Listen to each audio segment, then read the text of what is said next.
مشاهير هوليوود الذين فقدوا ثرواتهم. في عالم هوليوود وصناعة الترفيه الساحرة يمكن للثروات أن تكتسب وتفقد في لحظة. على الرغم من حياتهم التي تبدو وكأنها محظوظة، يواجه المشاهير في كثير من الأحيان تحديات مالية قد تؤدي إلى انخفاض كبير في ثرواتهم. فمن هم هؤلاء الشهيرات الذين شهدوا مؤخرا انخفاضا حادا في ثرواتهم؟ لنكتشف. مرحبا وأهلا بكم في قناتنا. في فيديو اليوم سنقدم لكم تفاصيل حصرية حول مشاهير هوليوود الذين فقدوا ثرواتهم، لذا تأكد من مشاهدة الفيديو حتى النهاية لمعرفة من هم، ولا تنسى الاشتراك في قناتنا لمزيد من الفيديوهات المذهلة. باميلا أندرسون. واجهت باميلا أندرسون تحديات مالية تتناقض مع صورتها العامة الساحرة. النزاعات القانونية والمشاكل الضريبية والاستثمارات العقارية الفاشلة ساهمت في انخفاض الوضع المالي لأندرسون، على الرغم من وضعها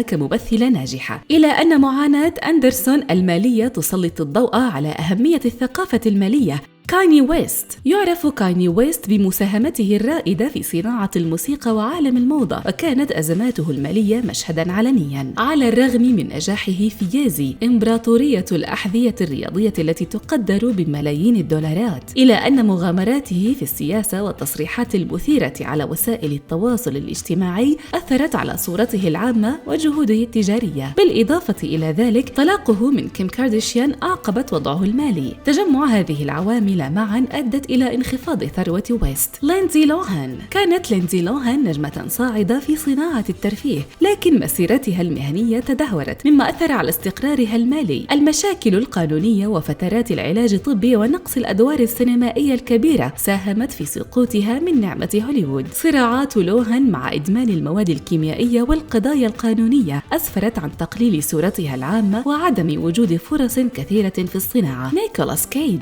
يعرف نيكولاس كيج بأدواره المتنوعة، لكنه واجه الإفلاس المالي بسبب الإنفاق الكبير للممثل على العقارات والسيارات والأشياء الفنية النادرة، جنبا إلى جنب مع عدم دفع الضرائب أدى إلى ديون كبيرة. على الرغم من مسيرته السينمائية الناجحة، إلا أن مشاكله المالية أدت إلى بيع العديد من أصوله بقوة وانخفاض ملحوظ في صافي ثروته. ليل كيم. ملكة الراب ليل كيم واجهت تحديات مالية تعكس صعودها إلى الشهرة. المعارك القانونية بما في ذلك السجن بتهمة الزور وعدم دفع الضرائب أدت إلى صعوبات مالية للفنانة الحاصلة على جائزة جرامي. على الرغم من إسهاماتها المؤثرة في عالم الهيب هوب، أصبحت مشاكل ليل كيم المالية قصة محذرة للفنانين الذين يتنقلون في المشهد المعقد لصناعة الموسيقى. توني براكستون. المعروفة بصوتها العميق وأغانيها التي احتلت قمة الشهرة، تواجه تون تراجعات مالية كانت محطمة كأغانيها الرومانسية والإفلاسات والدعاوى القانونية والمشاكل الصحية ساهمت في محنة مالية لبراكستون. على الرغم من موهبتها الكبيرة ونجاحها المبكر، إلى أن الفنانة الحاصلة على جائزة جرامي وجدت نفسها تتنقل في مشهد مالي صعب. دينيس رودمان. يعرف دينيس رودمان بشخصيته البهية داخل وخارج ملعب كرة السلة، وكانت مشاكله المالية غير تقليدية تماما كمسار حياته المهنية. على الرغم من كسبه الملايين أثناء وقته في دوري كرة السلة الوطني الأمريكي NBA، واجه رودمان مشاكل قانونية. رحلة النجم السابق لكرة السلة من قمم النجاح الرياضي إلى الصعوبات المالية تعتبر تذكيرا بالتحديات التي يواجهها الرياضيون في إدارة أموالهم بعد انتهاء مسيرتهم الرياضية. MC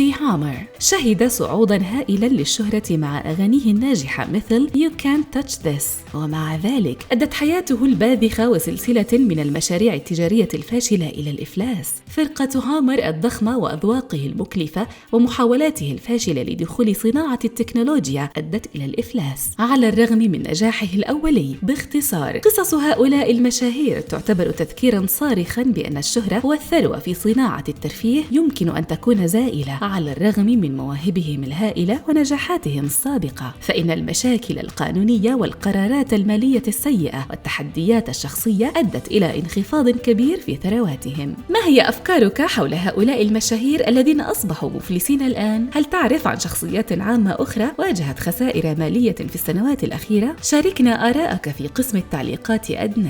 نأمل أنك استمتعت بالفيديو. سنعود قريبا بمزيد من المحتوى المذهل، لذا ترقبونا، ولا تنسوا الإعجاب بالفيديو والاشتراك في القناة لكي لا تفوتوا أحدث التحديثات. يمكنكم دائما تغيير رأيكم لاحقا. شكرا لمتابعتكم.